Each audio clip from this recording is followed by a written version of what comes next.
Welcome back to Cowboys Not Eggheads, where we celebrate grit, accountability, and purpose. Today, I'm sitting down with someone who embodies all three. 25. Are you 25? 25. 25-year-old firefighter and rising CrossFit athlete Tanner Spencer. Tanner lost Tanner lost 100 pounds in 10 months. That's a very David Goggins kind of a thing to do. Rebuilt his entire identity and now trains at a level most people his age never attempt. But what stands out most isn't his physical transformation. It's his faith, humility, and his quiet conviction that God has a purpose for him. Well, we'll see. That's my assumption. In this conversation, we go deep. We're going to talk about where Tanner finds direction, where he finds purpose, why he decided to lose weight, and what it's like to serve as a firefighter at such a young age, and how faith and discipline carried him through the hardest part of his transformation. So this is a story today about, well, we'll see what it's about, but I hope the story is about courage, sacrifice, obedience, and becoming the kind of man God calls you to be. So let's get into it. Welcome, man. Yeah, dude, I'm excited. This is my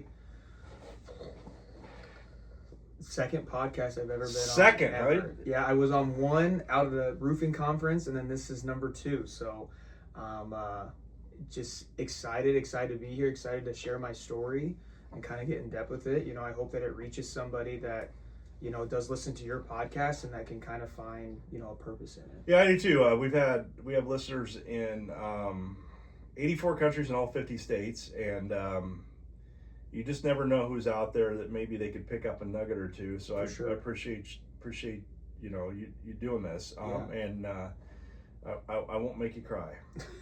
I am known to make people cry though. Hey, hey, all right, all right.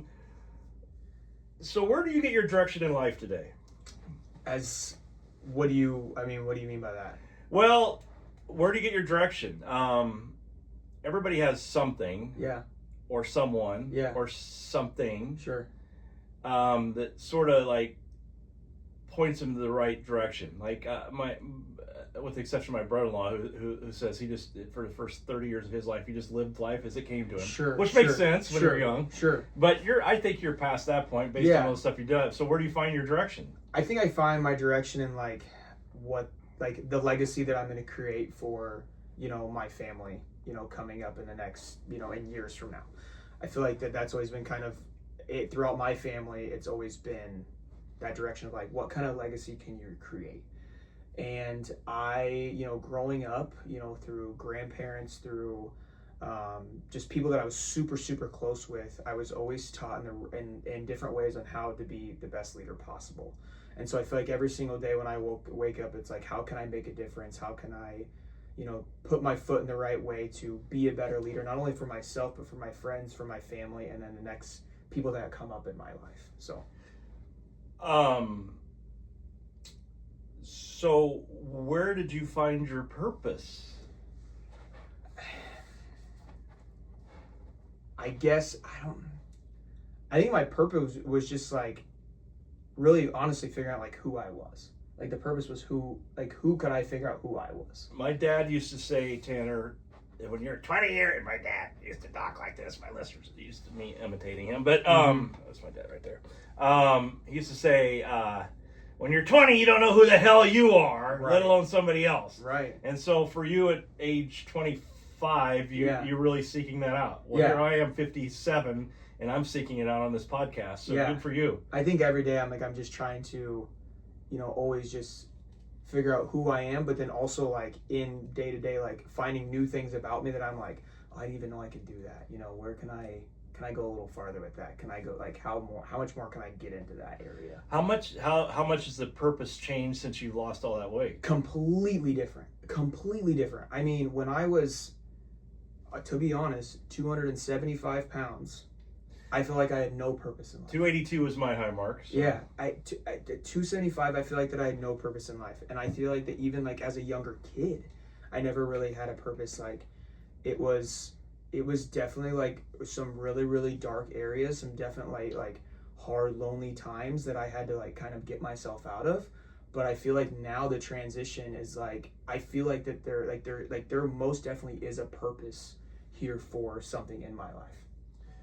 Why did you want to lose the weight? Well, I was kind of thinking about this because I knew this question was going to come up on the way here. And the Tired of being fat. I mean, it's not that hard. Hey, I mean, yeah. I mean, I think number one, I was tired of being fat, but I think two, like, again, like through just praying and just like sitting down with the Lord every day, like I feel like that it was the starting point. Like, yeah, I was like, yeah, I'm tired of being fat. Like, this is dumb. Like, I don't want to walk up a flight of stairs and be out of breath. I also wanted to lose weight because my job can be taxing. I mean, we go on fires, we're picking up 300-400 pound patients, and I don't want to be the guy that's sitting on the porch not able to help, or being inside. So were you 270 as a firefighter? So it became, were you? So I was in the academy. I was like two. Yeah. So it started the academy. I was 270, 275. Oh yeah. Dropped down a little bit after the academy, because the academy, you're just full grit, full go. You're working out every day. You're doing stairs with your pack on. Like, we did some pretty crazy stuff in the academy. And then I gained it all right back as soon as after during probation, and I gained it all right back again. And then that's when January 1 hit, and it was like, all right. January 1 of 25. 25. Yeah, it was like, all right, it's time to switch. It's something. When did you join CrossFit? Yeah, sorry, listeners, another member of my gym. No, I'm not sorry at all. Actually, I'm proud of it. But when did you start at CrossFit? You were Kinesis in January 1. No, yeah, I was. Yeah, So okay. It would have been. So it's funny because I don't really remember you being that heavy. It's funny because everybody said that. Like, people have said, like, I don't remember you being that heavy, and it was like, yeah, I don't remember me really being that heavy either. Like, but when I go back to it, when I started at Kinesis, well, there's pictures. I mean, yeah, when I started back at Kinesis, I was 275. When did you start at Kinesis? When did you join Kinesis? 3 years ago, 2.5 years ago. Was it really? I think so it's you were 2.5 couple years ago. that heavy? Probably 2.5 years ago. You went through that's because you went through the cycles and we saw you every. Yeah. Huh. Because I think it was 2 years ago, because I was there because I was able to do the first year I was there in Murph, and then this year I was not able to do Murph because I had to work. So yeah, it would have been 2 years ago. I've been at Kinesis for 2 years. Wow. Yeah. Wow.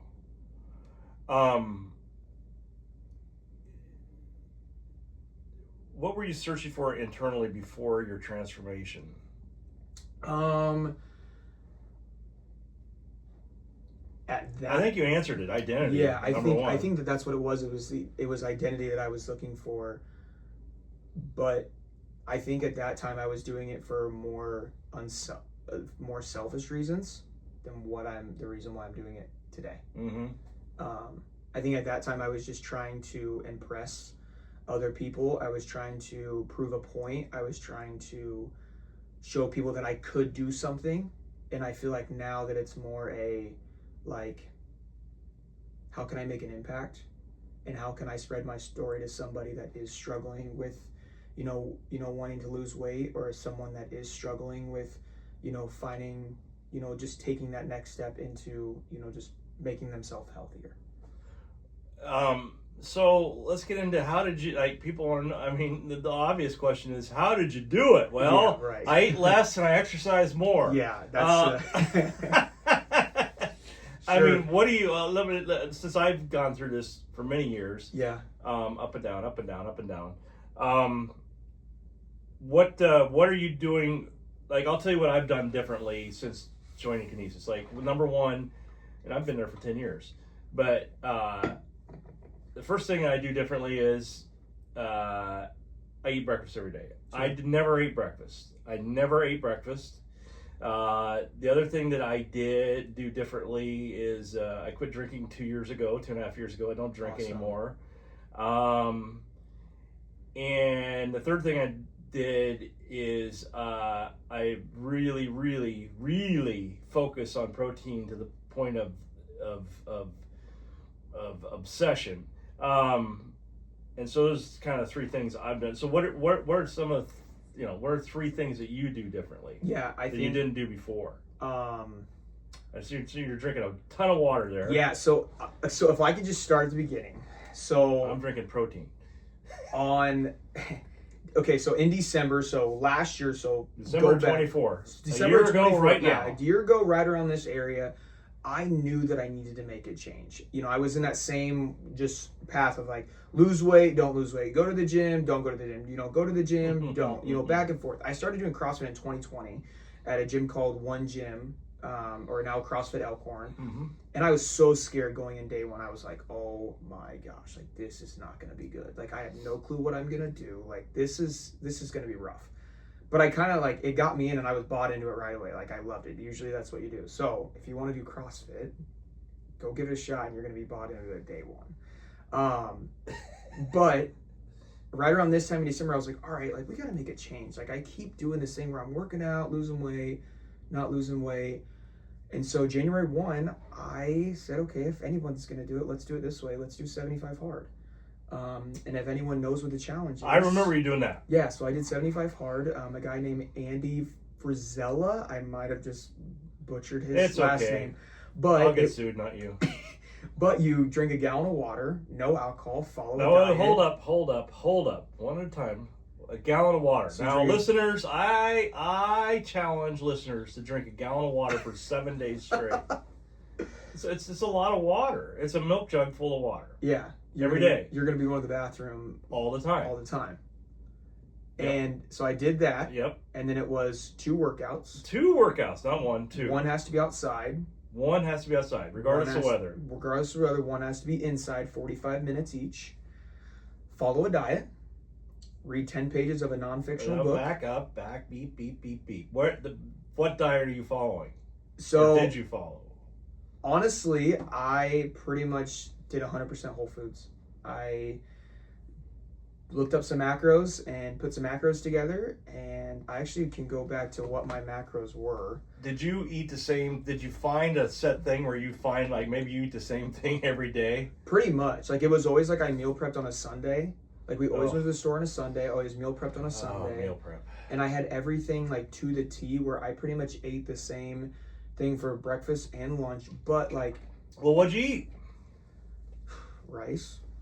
For breakfast? No, breakfast was like eggs and potatoes and peppers. Okay. Like, I tried to find like a protein, a carb, and like a veggie. Yep. And then, ate a ton of fruit, bananas, apples, all that, fun stuff. Yep. Lunch was the same, like rice, sometimes potatoes, sometimes just broccoli and chicken, whatever, honestly, like at that time, what my macros really could fit in. And then dinners, if I was at work, I had a set thing of like what I wanted to do for work because I'm there for 24 hours. But then when I'm home, I kind of made it fun with my wife because my wife and I were doing it together at the time. And so we were kind of having the same meals and just kind of like having fun with this, whether that was like gluten-free pizza or that was, something kind of fun to still incorporate meals that maybe didn't look as healthy, but we made them healthy by the different choices that we made. All right. So I followed the diet, and then it was reading 10 pages of a non-fictional book. So I read The Green Light by, who's the actor? Matthew McConaughey. Oh, okay, yeah. And then I read 2 David Goggins books. Yeah, baby. I love him. He's awesome. It's a life changer, bro. Reading some of his like books and just some of his stuff, I'm like, dude, that is true grit right there. Like, he's just. You know the latest Goggins update, don't you? No. This year he did 3 200-mile races all within a span of like a month and a half. Okay. And he went into this one and he just finished the Moab 240. Wow. And but then he came into like 2 weeks later. He's gonna run the one in Florida, and he made it to mile 40. Well, everybody was like, I'm like, he dropped out because I was following him, and like he dropped out, and I'm like, he must be like in the hospital. I mean, Sure. there's that. Well, no. Come to find out, he went into the race with a torn hamstring. Into the race with a torn hamstring. Yeah. He's going to run 200 miles with a torn hamstring. The book that I was reading at the time, like some of the injuries that I was like, dude, how are you still continuing to go? Oh, he's had a hole in his heart. I'm like, how? This is nuts. He was in bed for a year. I was like, I don't understand. But did that, and then it was no alcohol. That really wasn't a challenge. I never been a big partier. I did in college. Oh, college a college, ton. of course. But then like I did so much in college, like it wasn't a thing. But like even to this day, I don't drink anymore. Like it's not even a lick. Like Well, that I don't makes even, sense. Yeah. Not for what you're doing. Right. But I think to your question of my three things that have made it everything is number one is a habit. I've made everything a habit. So to this day, I still drink a gallon of water, sometimes even more. I've stayed to all those things. I'm sorry to interrupt you, sir. Yeah. But the gallon of water thing. Yeah. Like, is that what you normally drink water out of? Yeah, I Hold usually it up drink, for the camera there. So I usually, this is about 30 ounces. That's 30. So you got to do how many of those a day? So about five. About 5 of those a day. Which still puts you over, because what, 30 times 5 is 15. So that still puts you over 20 something. Mm-hmm. But how I've kind of done it is I've said, okay, I'm going to have 3. I have one of these first thing in the morning before I have any coffee, any energy drink, nothing. Yeah. But then it's like, okay, you're going to have 3 of these or 2 of these in the afternoon, or in the morning to the afternoon, then afternoon to evening, you need to have at least 2 or 3. Yep. If I'm able to do that, great. Like that's where I want to be. But if I do more, awesome. Yeah. But that's kind of how I base that. Water. Okay. So consistency was the big thing and was like the habit side of it. The other thing was focusing on protein and whole foods. And third thing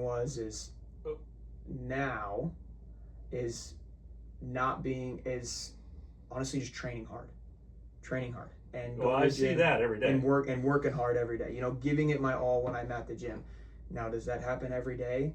No, but I've made it a thing to do it every single day. Yeah. As much as I can. Yep. So. Yep, and that's the part I see. And listeners, I didn't even know, we're just working out next to each other one day, and I'm just like, I don't know how we got into the conversation that you lost this weight. I had no clue. Yeah. So that's the impetus of having you on today. Was there a moment that where you felt God showed up and rerouted your path? Anywhere, anytime. Yeah. So I grew up very really faithful, and I went to church every Sunday, and every Wednesday we pray. I was super faithful, and it kind of fell off after college, and I didn't really see my faith really switch until I kind of did this. And I feel like that's when my path really turned to drawing closer to Him and drawing closer to the Lord in these areas, and trusting the process that He had. So through doing 75 hard, 2 weeks into January, I got pneumonia and was completely sick, was bed, I horribly couldn't eat, couldn't drink, couldn't do anything, but I still got up and did everything every single day. Awesome. So even though that I didn't want to put any food down to keep it in. You worked out twice a day with pneumonia. Correct. Even if that was getting in a 45-minute walk, I would go up to the gym and I would walk for 45 minutes. Still working out. Yeah. And my wife, she'd be like, dude, you're going to go for a walk when it's 30 degrees outside and you have pneumonia? Yep, I'm going to go get it done. That clears your lungs out. Yeah. So then it was like, all right, I'm going to push through it. Well, then February came around and I got pneumonia again. A week into February, I got pneumonia again. And I was like, dude, what is going on? It was like every part of me was like, the enemy was fighting so hard against me. It was like, no, dude, I want to take this away from you. I want you to quit. I want you to stop. How can I get him to stop and be away from this and just fall off of this and then have to redo this all again? Because the challenge is if you quit, you have to restart day one again and then do the 75 hard, again.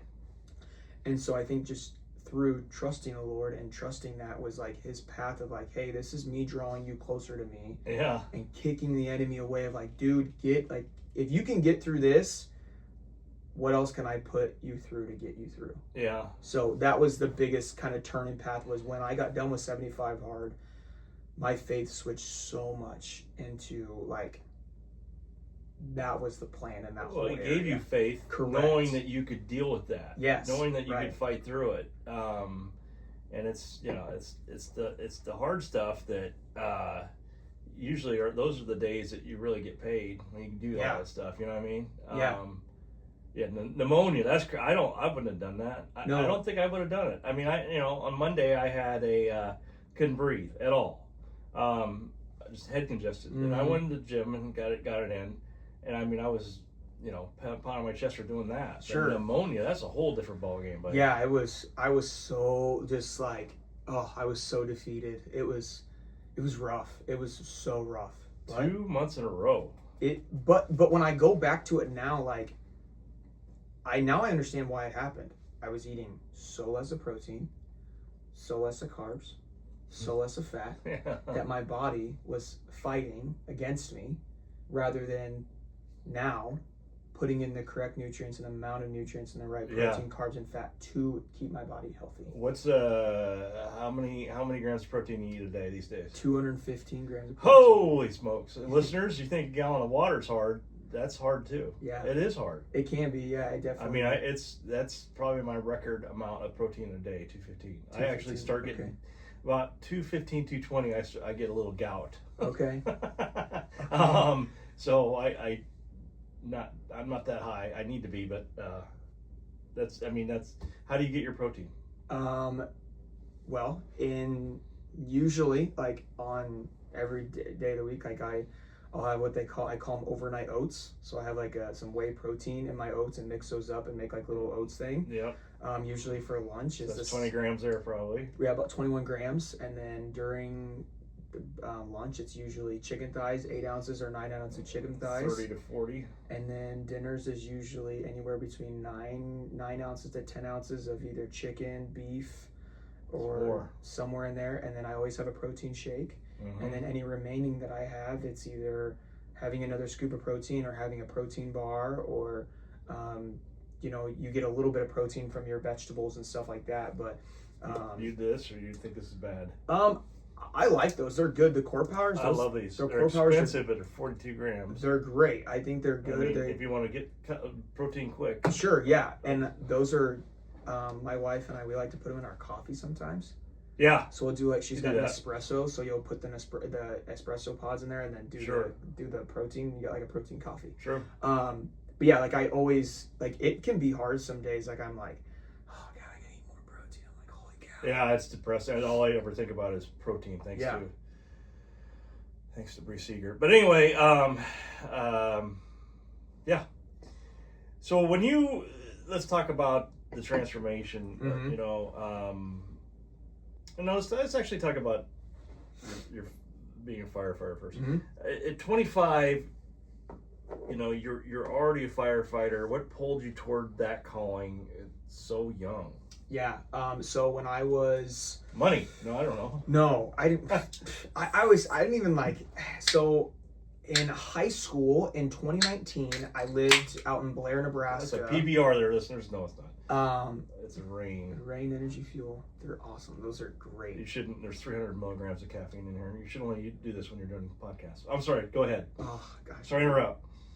And when I was a senior in high school, I was a little bit older for my age, and I lived in Blair, Nebraska, and I was interested in the fire department. And so, a small town called Kennard, Nebraska, just outside of Fremont, outside of Blair. And I always thought it was pronounced Kennard. There you go. Yes, and so many people did. They're like, "Is it Kennard?" I'm like, "No, it's Kennard." Osceola. Yeah, it's Kennard. So I joined Kennard Fire Department and loved it. Like, was fighting fire, doing all this stuff, and I was like, "Oh, this is so much fun! Like, this is cool."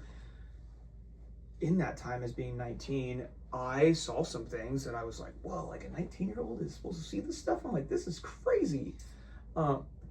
And meaning like bad car wrecks and stuff. Yeah, bad car wrecks. Like a lot of, my first. I can literally go back to. I can't go to the date, but I can go to what the first code that I had, who it was, where it was at, everything. Like I can go back, and that was in 2019 on a volunteer department. Yeah. And so I went to college. So then I went to college, and I still had the passion there, but I never knew what was going to be right. And I went to Midland for a year and a half, and went there for criminal justice. I was like, oh well, I can't go there for my fire one or anything like that, so I'll just go to school to be a cop. And I was like, I'll give that a shot. Maybe I can find a calling in that area. Was there for a year. COVID hit, shut us down, and was like, nope, like I got to be done. So I left college, and some things haven't worked for some sales companies. Moved out to Tacoma, and I knew Tacoma had a fire department, and jumped on Tacoma's department, and ended up loving what I was doing again, really found a passion back into it, got my EMT, met a guy named Chad Nixon that is the current Bennington fire chief, and was like, hey, he was on Lincoln Fire and was like, hey, you should give it a shot. I was like, okay, like I'll put my name out there, did everything and did all the interviews and got hired. And that was one of the questions they asked me, like, why do you want to be a firefighter? Like, why do you want to do this? And the question is, I don't just want to help people, but, I want it to be bigger than helping people. I want to make an impact. I want to make a legacy. I want my brothers, my sister, my sisters, my kids to know that their dad was making, or their brother was making a big impact in helping the city of Lincoln and being there, for those people. They always say, like, people are usually running out of fires while we're running in, having that grit, having that power of being able to just kind of let whatever we have behind us go and be able to do a job and do it even when the safety is not there. So I think it was just all about wanting to help people and wanting to be there for a community that really honestly needed them. And at that time, like, I was like, if I could, I even still tell people today on the job, like, if I could do this job for free, I would. Because like money's but you can't, but, so you won't. Right. The money's great, and like the money's great to be a firefighter, but it's like I'm not there for the money. Like, I'm there because the internal and the external feeling that you get from just part of the job is so much more moving than getting a paycheck every 2 weeks. So you enjoy going to work. It's Correct. not a dreadful experience. No. And you're on what, 24? You were 24s? Yep. So we work a 14-day set. So I start on a Wednesday and end on a Monday. So it's 24 on, 24 off for 14 days, and then I have 8 days off.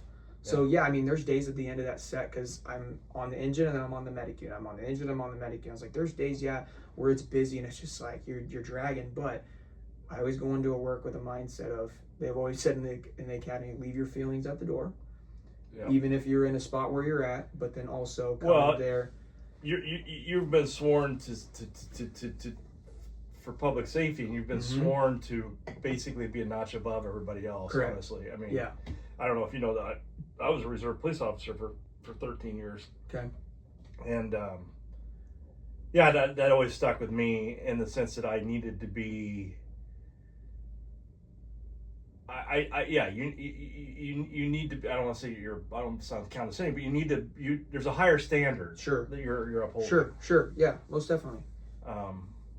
And that's part of that service. Yeah. What lessons from the firehouse you think translate directly to your transformation and now to elite level CrossFit? I think that with the job, what comes with the job is like working out. Like, we have like in our thing to get a workout in every single day, and it's crazy because the other day someone was like, all the firefighters I usually meet, like, they're super fit.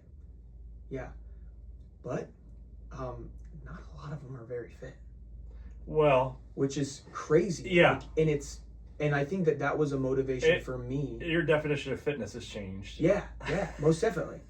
And I think that, like, that was one of the things that has moved me. It was like, I want to be, like, again, I don't want to be the guy that's at the end of the lawn or at the end of the driveway, not able to helping other people. So I think that with being a firefighter is that comes with some grit, there comes with some tiredness, and there comes with some just hard working, and that is transferred to with CrossFit. Is like, there's days that I get 2-3 hours of sleep at work, but I still show up to the gym and I still train to the level that I to a point that I need to. Yeah. There's days where when we're at work and we go on a fire and it's like you're dead tired because you're fighting high heat, you can't see anything. It's exhausting. But then you sit in the backside of it and you're like, well, if I wasn't doing what I do at the gym every day on my days off, I probably wouldn't be able to be where I'm at right now, still able to fight through this. Yeah. So I think that a lot of the hard workiness and just the grit and just like the determination of wanting to do hard work and do it for, a bigger purpose has also transitioned to the CrossFit gym as well. That makes sense. Yeah. Absolutely. When you look at the heavier version of yourself, what do you think you needed the most? Honestly, in that time, I needed the Holy Spirit. It was missing. Yeah. There's a question that someone who's very smart that I learned to ask this year, and that was if this wouldn't have happened, what was missing? Yeah. And you know. Yeah. And most definitely, I think the Holy Spirit. Like I was doing the same thing. Like nothing was changing. I was doing the same thing that I was doing. Like, okay, I'm going to be consistent. I'm going to give it one more day. I'm going to go to the gym one more time. Like I'm going to eat the right food for one more month. And it was like nothing, like there was no challenge until it was like, all right, not only are we going to read 10 pages of this book, but you're also going to read the Bible every single day. You're also going to pray every day. And it was like through the like nothing was like, I was not quitting. And even after that, I was like, I wonder what will happen when I'm done with this challenge. Am I going to go right back to normal stuff?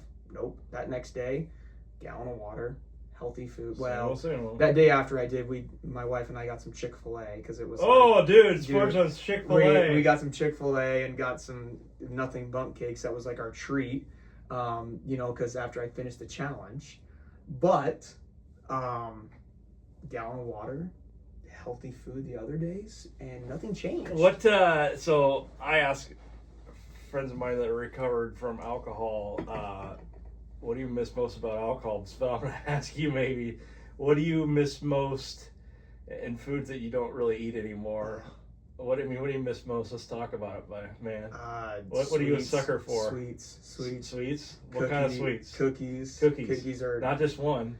No. 2 or 3 or 4. Yeah, it's cookies 5 and or ice 6. cream. What kind of cookies?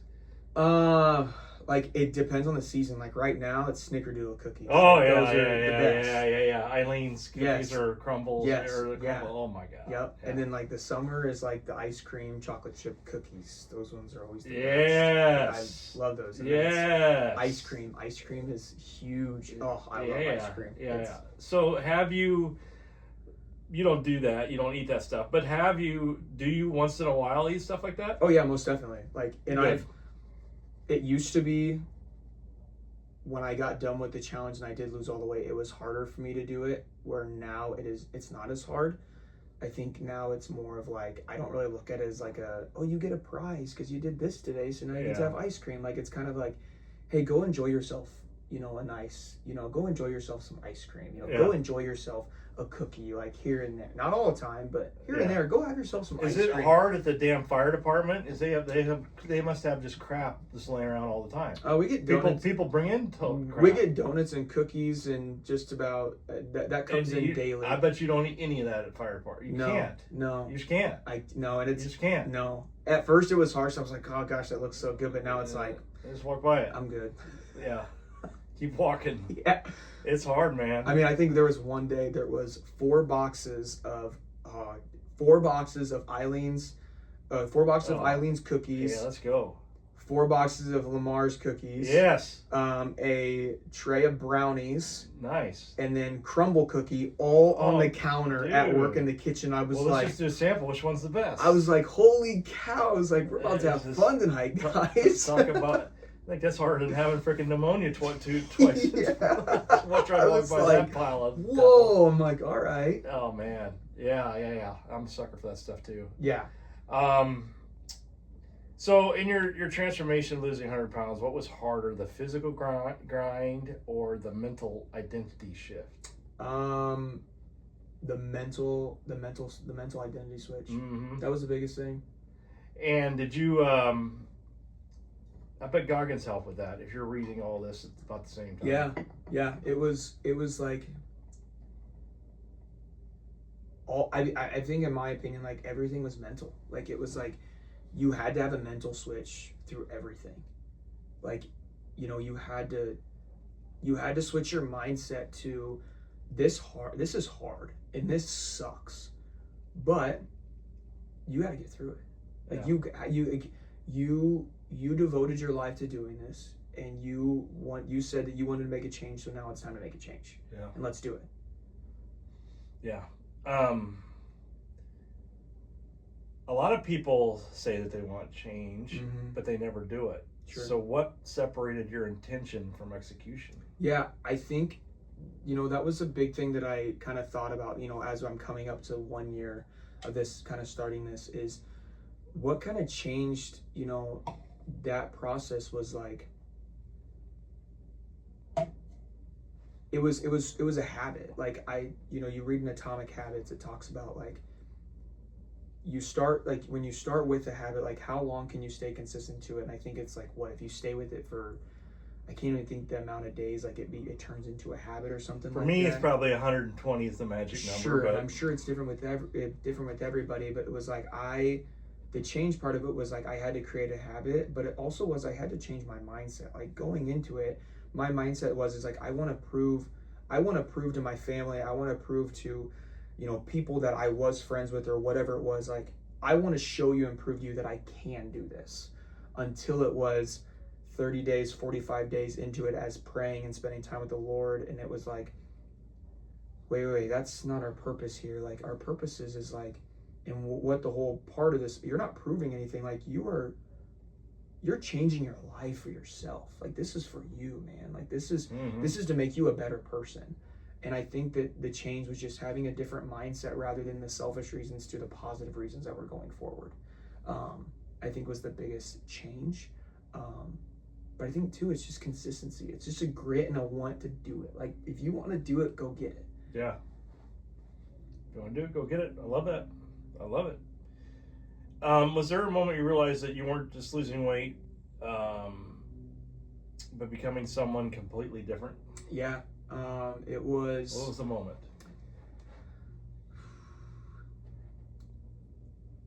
On day 75, day 70, I was like, there's no way, like, I'm going to be down so much weight. Like, I've never weighed 200 pounds. Like, this isn't, you know, it'll be what it is. Day 75, I woke up and I weighed 198.6. Woo-hoo! And I was like, whoa, like, you lost 75 pounds, dude. Like, you said you lost all this. Whoa, like, what? And it was, you know, at that time, too, like, I wasn't just doing, you know, the daily CrossFit class. I was also in the compete stuff, too. So, like, I was doing compete programming on top of everything. And it was, the switch was, okay, what's next? Like, what else can I do? Good for you on that. Because I recently just, this week I hit my lowest weight I've been in 2.5 years. And usually what happens with me is there's this weakness that occurs where, and I got through it, by the way, thank God. But there's this weakness where you're like, oh, well, you know, you can have that cookie now. You know, it's not a, you know, because you mentioned that, you know, cookie's not a prize. Yeah. No, it's not. Yeah. But I always made it like, oh, well, now I can have the cookie. Sure. You know? Yeah. And I hit that this week, and I'm just like, oh. Mm-hmm. But I got through it. But it's fascinating. In your mind, it was what's next, yeah, like which is total Goggins esque. And like, what's next? Yeah, and then what was next to that was what if? Yeah, like what I mean, like what if I lost another 10 pounds? What if I lost, like, what would I look like for another 10 pounds? What would it be for another 10 pounds? Like, what does this look like? Yeah. And it just trickled down from there. And what do you weigh today? Today, 190. 190, yeah. 190, all yeah. muscle, baby. Putting some muscle back on, and you know, the fight during losing all the weight that I did from at 175 was probably the hardest battle that I've ever fought. Like, there's days that, like, I wish I never would have got to those areas in the mindset of where I did, because it was so rough. But like today, it's like I weigh 180 pounds and I love it. Like, I'm happy with it. Yeah, it's awesome. Yeah, that's sweet. There's always a moment. Yeah. What do people misunderstand most about weight loss and personal transformation?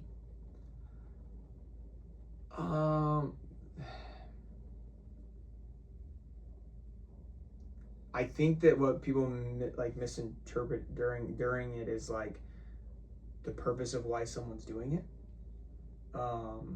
or also in a way of like, is that because they have their own insecurities that they're dealing with? So that's what I think. You know, and a biggest impacted thing is it was like you know, I stayed so consistent that like my dad would call me, hey, we're doing dinner tonight. And I'm like, all right, cool. What are you guys doing? Well, we're going to do spaghetti. Okay, cool. Perfect. We'll be over there. And I go over there and I have my own gluten-free noodles.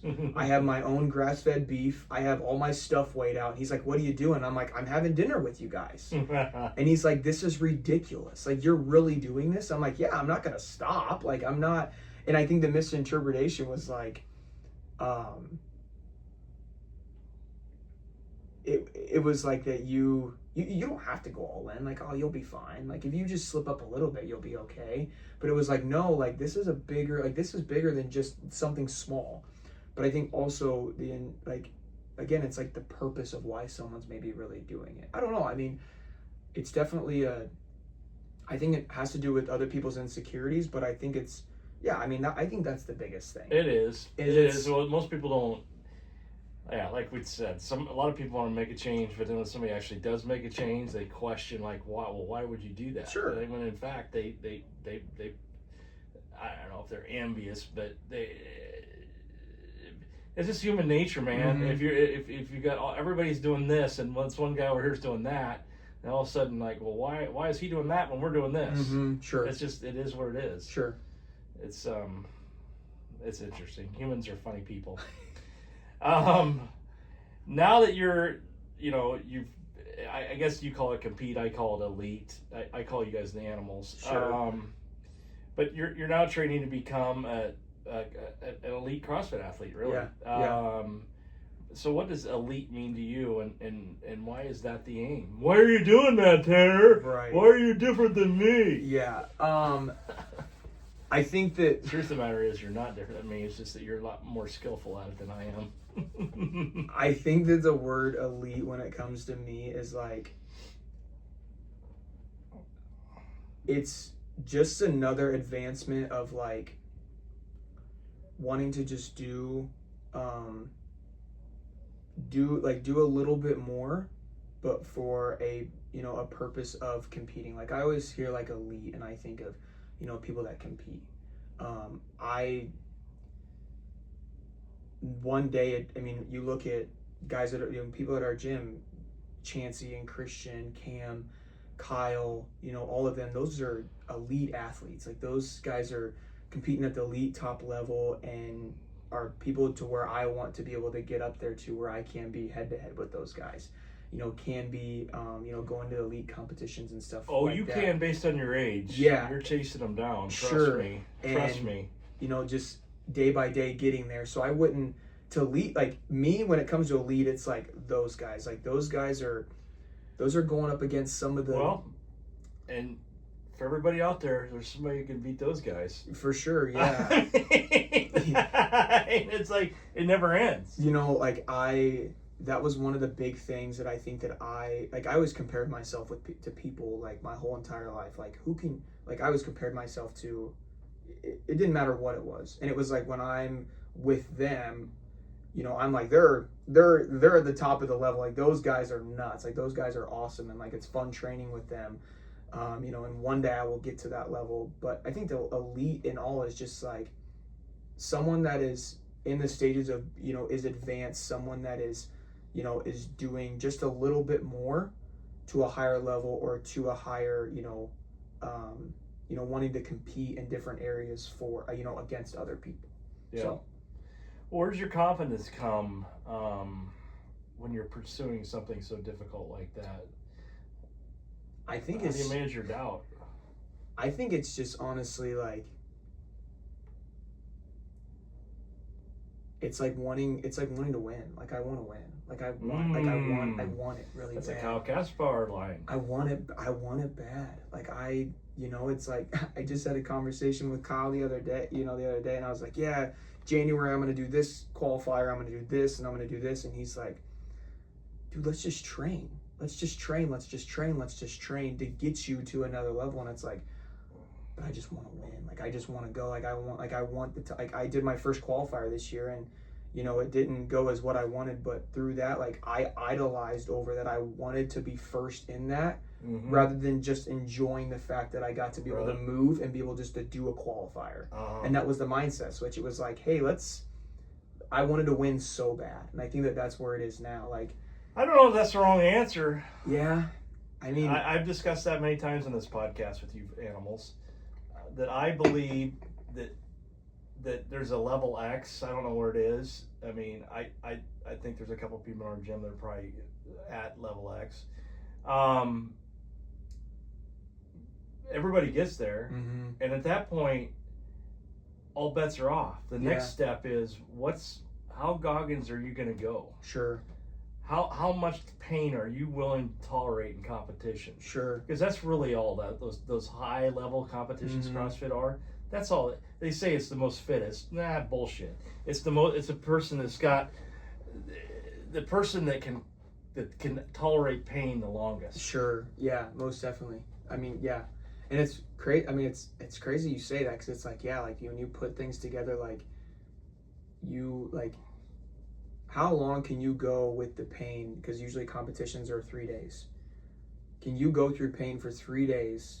Can you go from doing 2 hard workouts, waking up doing another 2 hard workouts, then waking up again and doing 2 other hard workouts? Like, how can you get through all of those? There's a former athlete who's been on my from Kinesis, hasn't been there for 6 years or 8 years, or I don't know, but she competed with an 18 millimeter L5S1 herniation. Oh, really? During the games. Holy cow! Yeah, that's crazy. Well, if you look at came in 7th in the world for team. I don't remember if it was it 2 years ago? Like Roman Krennikov, he jumped. It was one of the events where he jumped over the log and his foot came down and he like broke his foot.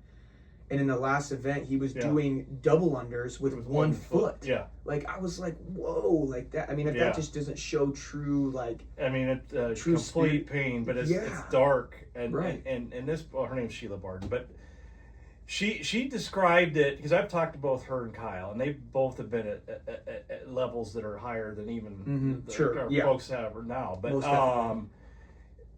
she to her it was like when the bell rang, everything went dark. It just went dark, and she felt like she was flying. She was flying. Yeah, fascinating stuff, dude. Yeah. And Kyle, I've seen him compete many times at the CrossFit Games, and he has another switch. I mean, you guys, and I like to push him a little in the gym. Maybe you've seen it, but I know he's got another switch, and he's been on reserve for about 3 or 4 years now.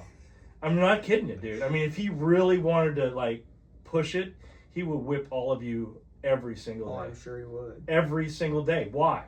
It's not because he can lift X amount of pounds, or it's because he has it's another gear. It's another switch. Yeah. And so I guess what I'm trying to say to you, sir, is don't apologize for wanting to win. Yeah. Because that is going to give you the edge. Sure. Don't ever back off from that. Yeah. Yes, we need to enjoy the process and all that bullshit, but yeah. You got to be cutthroat, dude. Yeah. You got to be cutthroat. Yeah. Who's like Goggins says, man, whose soul are you going to take? Sure. Whose soul are you willing to take? Sure. To be on that platform? For sure, most definitely. See, I should be a coach. Yeah, you should. Yeah, you want to come? Yeah. But I mean, I'm serious. Most definitely. That's the way I view it. Yeah. And I don't know anything about it. I've never. Yeah. I mean, you're never going to see me at the CrossFit Games, but you're never see me you're never going to see me in a high level competition. But I believe that's what separates the animals. For sure, and I think that CrossFit has taught me that.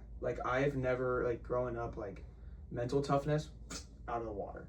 Physical toughness, out of the water. Like, I never grew up in those areas, like, ever in my life. Like, I grew up with my mom, for 19 years. I lived, my parents separated when I was 3, and I lived with my mom for all 19 years. I grew up, it was I was a mama's boy. 100% was a mama's boy. Oh, boy. And when I kind of even through like college, like when I met my wife, she was even like, dude, like, are you a man? Like, who am I dating? Soft, huh? Like, who am I dating right now? And then it was like, I was like, whoa, like even my wife says, like, I gotta change something. And like, it wasn't that I wanted to change, like, it kind of was like who I was, but then it was like, as I really like learned about the Holy Spirit and learned about the Bible and learned about what that is and how that is to be a man in a marriage, like, you're a leader. Like you lead the household. Like it was also too the part of like my wife's parents live 6 hours away.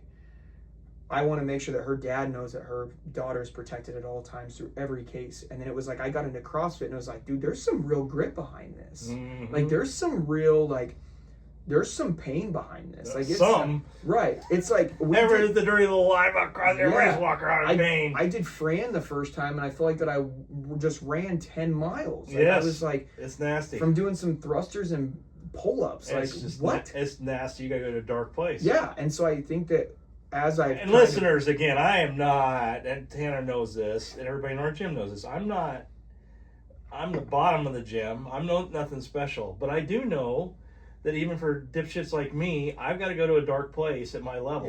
To just to like even want to do the workout. Sure. To even want to do the workout. Sure. You've got to go to a dark place. Sure, and I think that even like through training, like there's times where going to that dark place definitely needs, like I'll be super authentic in a way of saying that there's times where I need to go more to that dark place. Because I know that I have a few more gears in me. Yeah. And I know it's there. Yes. And it's, I will be humble enough to say. Do you manifest things? No. Do you see yourself? Do you see yourself? Do you see yourself like going to that next gear? Can you see it? Can you manifest it? You know what's crazy is that those other guys can. I wish I could. I kind of can, but not really. I think that when I started the compete stuff, like I definitely was like, I would get done with the workout and I'd be like, oh, I could have went one more gear. And I hated that feeling. I hated that feeling that I got done with the workout and I was like, dude, I could have went one more. Yeah. Where I feel like now. That's what I see. Like when I do the CrossFit Open, what I vow to myself is, I'm only going to do this bullshit once. Mm-hmm. I'm not going to do this right. I'm going to do this workout once. Right. But you better damn well not have any regrets when you're done. Right. You better frickin' put it all on the frickin' table. Sure. And you better not put your hands on your hips and you better not hit the floor. I hate that bullshit. I'm so, that you just mentioned that because the first time that I met you, I told you to take your hands off your hips. You said take your hands off your hips. You said you're a fight. Don't let these members know that's what we do here. That's right. And ever since then that you said that, I promise you, whenever I put my hands on my hips, I take them off right away. Whether you're in the gym or not. It's a mental thing. It's not that hard. Right. It's a mental thing. It's a between the ear little thing. I'll put them on my hands and I'll be like, oh wait, don't do that. And I'll think about it. We don't do that here. Right. Yeah, my joke is we're not at 84th and Grover. We don't do that over here. Yeah, so it's funny you mention that. There are some people though in there that I won't say anything to them. But it's I think that that only means I like you, dude, if I said that. Right. No, and I appreciate that. I think that the biggest thing is it's through learning, I've just got my feet wet in 10 months, 11 months in the competing program side of the things. And I'm really starting to learn over this next series and this next year and this next quarter I'm starting to see myself give just a little bit more, but I know that there's a few more gears and I'm starting to learn that those gears and how much more I have left in me. Yeah. Which is... Well, Goggins says that... Back to Goggins, sorry. But I'm not sorry at all, actually. I love Goggins. Have you ever met him? I have not. I would love to. I've had an opportunity once, and it was going to be a big check. But he thinks that most people's 100% is really, truly 40%. And he's not wrong. No. He's not wrong. Mm-mm. So it's, I would love to get to 50% then. On Goggins, what he thinks, I've never... What Goggins would say would be 50%. I've never in my life... I've never puked during a workout, ever. I refuse to do that. Too. Ever. And I'm waiting for the day that Kyle programs something where that happens. Yak.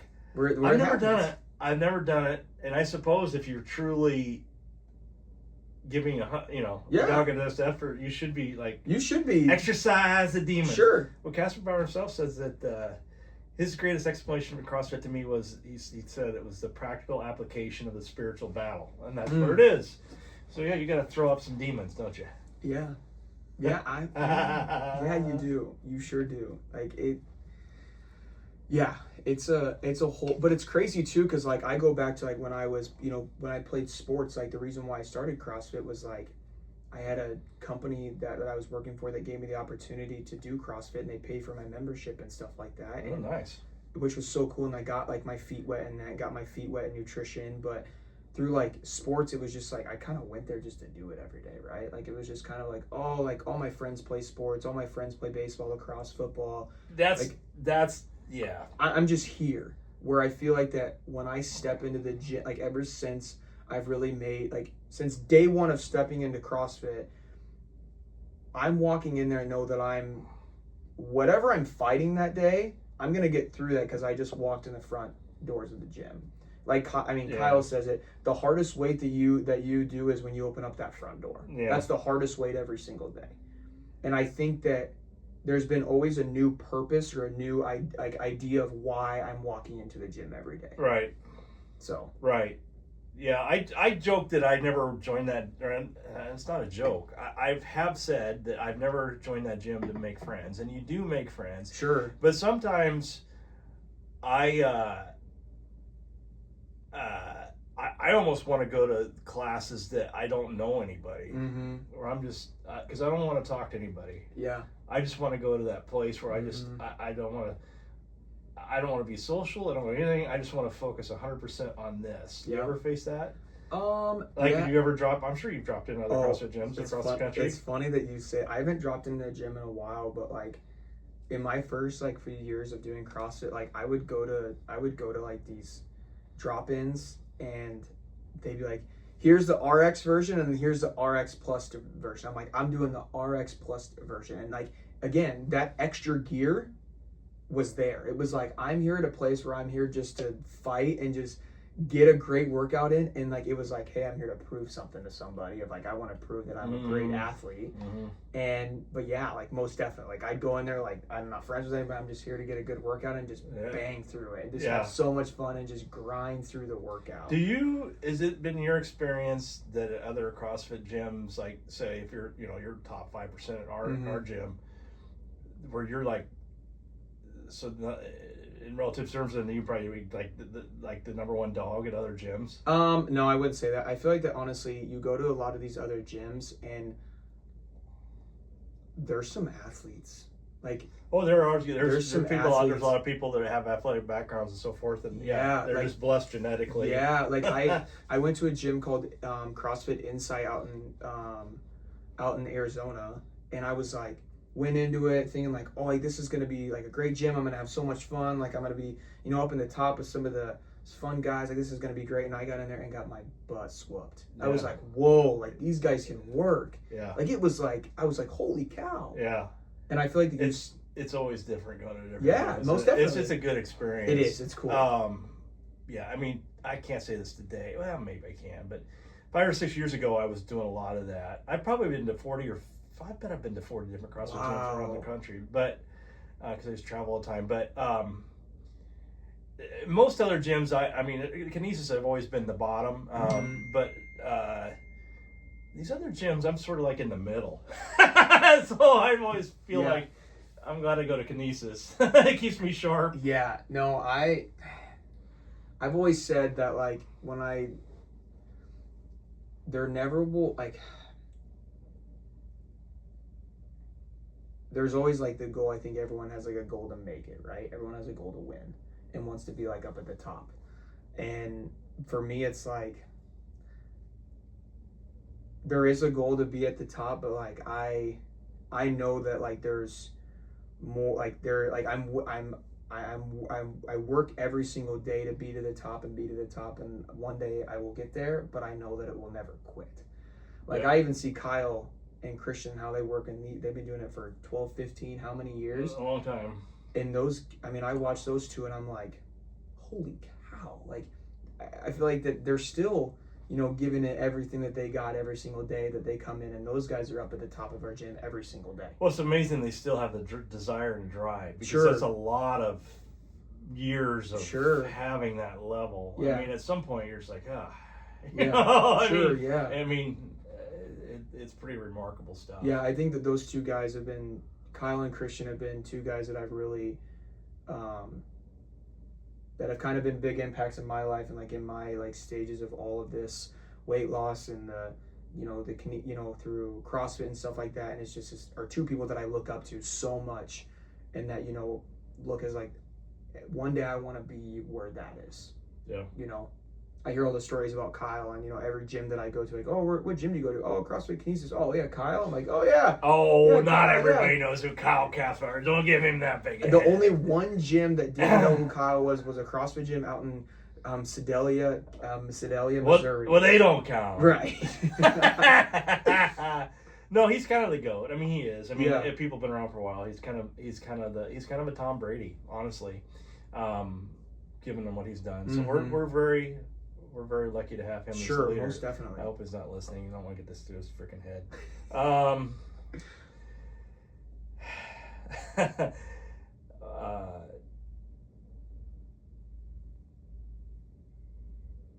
When you zoom out 10 years from now, what kind of man do you want to become, and what is the purpose driving that vision? Yeah, I think You've talked a little bit about that. Yeah, 10 years from now, I mean, I definitely see myself, having a family. And I just see the biggest thing that I want to build is like, not only just for my family, but also for people, is like, at somewhere, like, I'm still trying to find what kind of impact can I give to people outside of, what CrossFit has done for me, and like what having a healthy lifestyle looks like for me, and like what can I do, like what CrossFit and what a healthy I want to give back in some way. And so same thing with like my family too. Like I want to be able to build a lifestyle and a healthy standard for my family as well. Like I want to be able to show my kids that like, hey, this is what dad looked like when he was younger, but this is what dad did in in 10 months, 11 months. And I explained to them that you can do anything that you put your mind to. Yeah. And you can fight for anything that you want, through any enemy, through anything that people in your ear, it doesn't matter what it is, you can get through something. And I feel like that's the biggest thing that I want to be able to teach my kids. Because we were just talking about this the other night with my wife. I was like, to think when our kids are teenagers, like what this world is going to look like. I try to think about that. I'm like, even right now, like, listen to you. These phones, like this thing is like, AI, we just talked about. AI is going to be, the world's going to look like, here's the deal. Here's my thought on it. Nothing new I haven't discussed on this podcast, but it's work weeks are probably going to be 2 or 3 days a week. Mm-hmm. And so what are people going to do with the rest of their time? Are Sure. they going to sit around getting soft, or are they going to get hard? Sure. And so I think there's a real opportunity for those people that want to do something besides be soft, to really change the world. I mean, and you're going to advance much quicker in the world by having a lot of these, the grit and determination and courage and all these things that we've been talking about.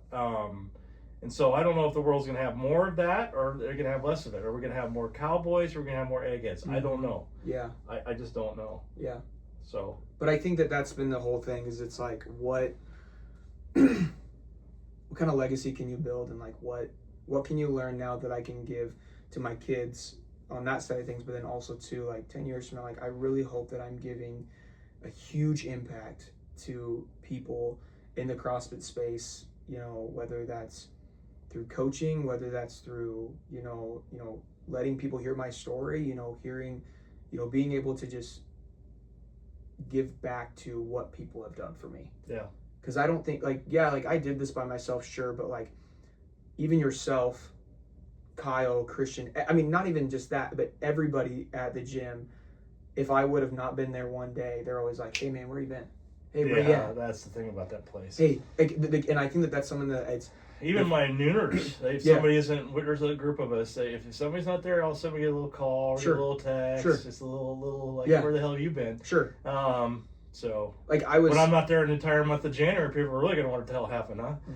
Yeah, I mean, it's like the community at the gym is so big that it's like, I bought into it first day I was there, and it's like, it's not just me that did it, it was other people that were there through the journey that kind of gave, maybe they didn't give any money, they didn't give 2 hours of their time. They gave maybe a minute of their time just to have a conversation with me. Yeah. Giving that back in somewhere, And you're good way. at that, by the way. I think you're very kind to people, and I've noticed that. Appreciate that.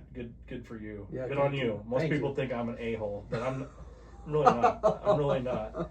Well, I appreciate our time together. I'm going to ask you just a whimsical, kind of off the beaten question that I've asked other guests on this podcast from time to time, because I think it's a fascinating question that no one's going to have the same answer to. And that doesn't have anything to do with CrossFit or losing weight or anything like that. Okay. It is, if you had found a box that was labeled everything that you've lost in your life, okay, what would be the first thing in that box you'd look for?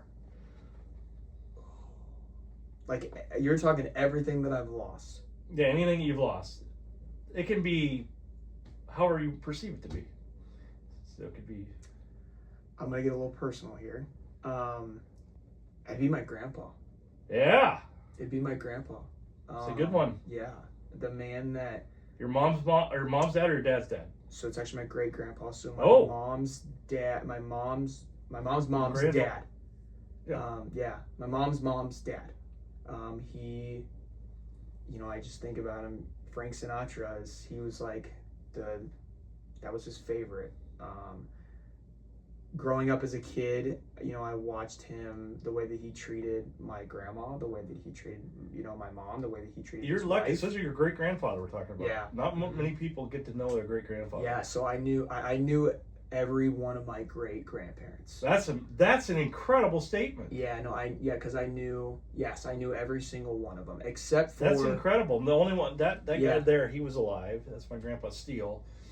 I don't remember him, but and then that's my great grandmother Mary Fisher, and she was alive. That's the first time that she ever left Garden County, Nebraska, in her entire life was to come see me. Really? Yep. It's the first time she ever left the county. Wow. Isn't that something? Yeah, that's crazy. No, it's not about me, it's about you. It's crazy to hear, like, even looking at some of these photos, I look at the photo, like, when I was younger, or, like, even now, I'm like, holy cow, that's an old photo. Well, I'm an old man. But he was, I was told my wife, or, like, my wife's always said, like, you, like, the way that I treat her as my wife, or just women in general, like, everyone's treated very respectfully. And that's how my grandpa was. Always held the door for people, always made sure that, had a conversation with them, was looking them in the eye, always made sure that, if he was going to have a conversation, it wasn't a 2-minute conversation of, hey, how you been? Oh, okay, cool, see ya. No, you're going to sit down, you're going to have a conversation with him, and you're going to talk about life. And, wow. That's just how my grandpa was. My grandpa had a huge impact on my life. Yes, like, I was going to say impact. When I was younger, he would talk to me for 20-30 minutes, and then as they got older, he would, because I think, man, I don't know this stuff, but back in the day, was it that you had to pay for your minutes on your phone? Yes. So that was a bit, I know. You used to have friends and families from your top 5 right here. So he would call and he'd be like, all right, well, we're probably spending too much money on the phone with you right now, so I better let you go. And I'm like, no, you're good. And so it was always a funny joke when that kind of went around, but losing him was hard. Like, it was definitely... How old were you?